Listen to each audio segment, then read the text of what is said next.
Kalinga Prab, may inaabangan ngayon na serye. Yes po. Anong feeling na hindi lang ikaw ngayon ng director, cast ka pa? Ano yung feeling na Actually, yun? hindi talaga ako director dito. Ano lang ako dito. Cast lang ako. So, shoutout kay Direct CJ. Yep. Sa kanya namin pinagkatiwala yung seryeng ito. And syempre, sa nakaisip, si Pastor ER. Thank you, Pas. Kasi idea to ni Pastor ER. Amazing. Original, no? Kasi yun, nag-brainstorm kami about dyan. Then, sinuggest ni Pastor ER. Then, nakwento ko kay Direct. Nagustuhan niya kaagad. Unang sabi ko pa lang, nagustuhan agad ni Direct, ni Direct CJ. At ang sabi niya, talagang nung una, Na-excite ka agad. nung una, parang lang sa akin, parang hindi ko pina-priority. Tapos nung ako si CJ, gusto niya talaga. So ayun, ngayon, ang ganda naman ng trailer pa lang, nagustuhan ko. And sa story naman, syempre, based siya sa tunay na story, kaya di na mahihirapan. Yep. No, di ba? Nag-add na lang ng details, and yun. So, And I think maraming mga interesado dun sa pinakasimula eh. Oo, sana, especially yung mga matagal ng Kalingap supporters, kasi kwento yan ni Kuya Bal. Story yan ni Kuya Bal. Di na naman siya love story, pati na rin yung history ng Kalingap. Wow. Papapanood na rin siguro dyan.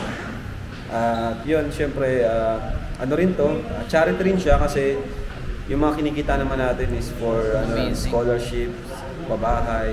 Kaya yun, sana supportan po ng mga... Tsaka parang hindi lang siya love story dahil parang magiging legacy project nyo to dahil parang pinapakilala na nito yung Kalingap. Yun nga po. Parang siya, kung paano rin nagsimula yung history. Plus yung mga bagong dumating na audience na baka nung una wala pa. Tapos ngayon makaka-reconnect sila. Sana po. Pwede rin magkaisa yung mga mga love team kasi yung iba nag-aaway-away. Sana dito magkaisa po tayong lahat. Yun, so parang... Isa lang naman tayo, one Kalingap, one family. Wow. First day. So normally, nasasanay ka, ikaw nagko-conceptualize, ikaw yung gumagawa ng mga script. Paano yung first day? Yung feeling ng first day para sa'yo sa set? First day, hindi ko na-expect na I can act pala. Kasi sinabihan din ako direct na mahirap daw, ba? Okay daw yung ko, napaka-natural daw. Hindi ko inisip hindi ko inisip na nag-acting ako. Natural lang kung anong papagawa sa akin, yun lang gagawin ko lang. Hindi ko inisip na nag-acting ako. Kasi inisip ko kung ano ako, kung ano yung character ko, yun ang gagawin ko. Kasi pag inisip ko na may camera, na may lalong nawawala. So okay naman po. Maganda naman, mabilis, smooth naman po yung shooting, taping namin. May nabago ba sa perception mo na magkaiba na ikaw yung may hawak ng camera sa ikaw ngayon yung uma-act to na? For me, mas madali yung artista kaysa sa director. Kasi mag-act ka lang eh. Unlike sa director, nasa iyo yung kabuwang stress.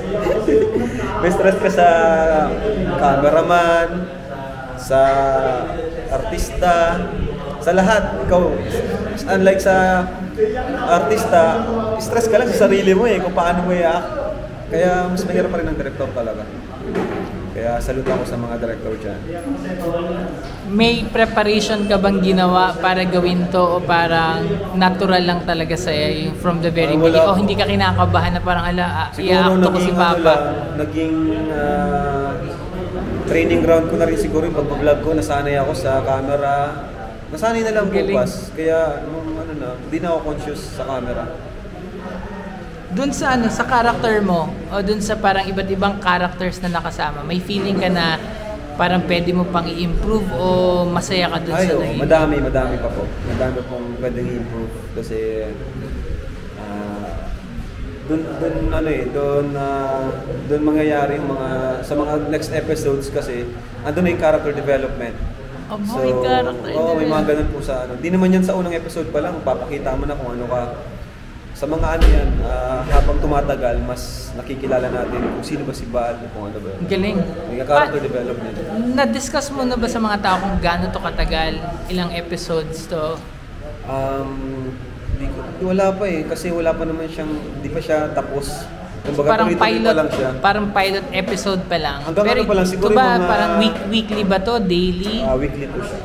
So, yung mga kumbaga nang nabi-brainstorm pa lang, yung hanggang sa first hanggang 5, 10 episodes, yung mga susunod di pa alam kung anong mangyayari. Pero may 10 episodes.